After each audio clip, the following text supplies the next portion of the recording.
இறை இயேசுவில் பிரியமான இறை நெஞ்சங்களே, இன்று தவக்காலத்தின் இறுதி நாளும் புனித வாரத்தின் முதல் நாளுமாகிய குருத்தோலை ஞாயிறுக்குள் நாங்கள் காலடி பதிக்கின்றோம். குருத்தோலை ஞாயிறு எமக்கு எதனை நினைவுறுத்துகின்றது என்றால், நம் ஆண்டவர் இயேசு கிறிஸ்து தனது பாடுகளை, தான் படவிருக்கும் துன்பங்களை முன்கூட்டியே அறிந்திருந்த போதும் கூட அவர் எருசலேமிற்குள் நுழையும் பொழுது மிகவும் மகிழ்ச்சியோடும் ஆர்ப்பரிப்போடும் அவர் உள் நுழைந்தார்.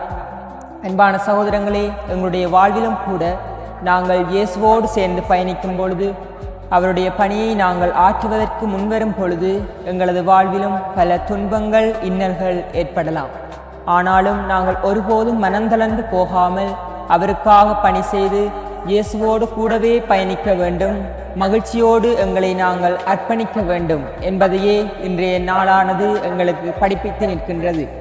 நாங்கள் வெறுமனே குருத்தோலைகளை கைகளில் ஏந்தி கொண்டு இயேசுவுக்கு ஆக தாவீதின் மகனே உம்மை புகழ்கிறோம், தாவீதின் குமாரனே ஓசானா என்று நாங்கள் வெறுமனே எங்களது வாய்ச்சொற்களால் புகழ்வது மாத்திரம் காணாது, மாறாக நாங்கள் இயேசுவோடு கூடவே பயணித்து அவரை எங்கள் உள்ளங்களில் பற்றி பிடித்து கொண்டு தாவீதின் மகனே உமக்கு ஓசானா என்று எங்கள் உள்ளங்களில் இருந்து நாங்கள் சொல்லுகின்ற பொழுது அது மிகவும் பயனுள்ளதாக அமையும். நாங்கள் இயேசுவை எங்கள் உள்ளங்களில் பற்றி பிடித்தவர்களாக, உண்மை உள்ளவர்களாக வாழ இறைவனிடம் செபித்திருப்போம்.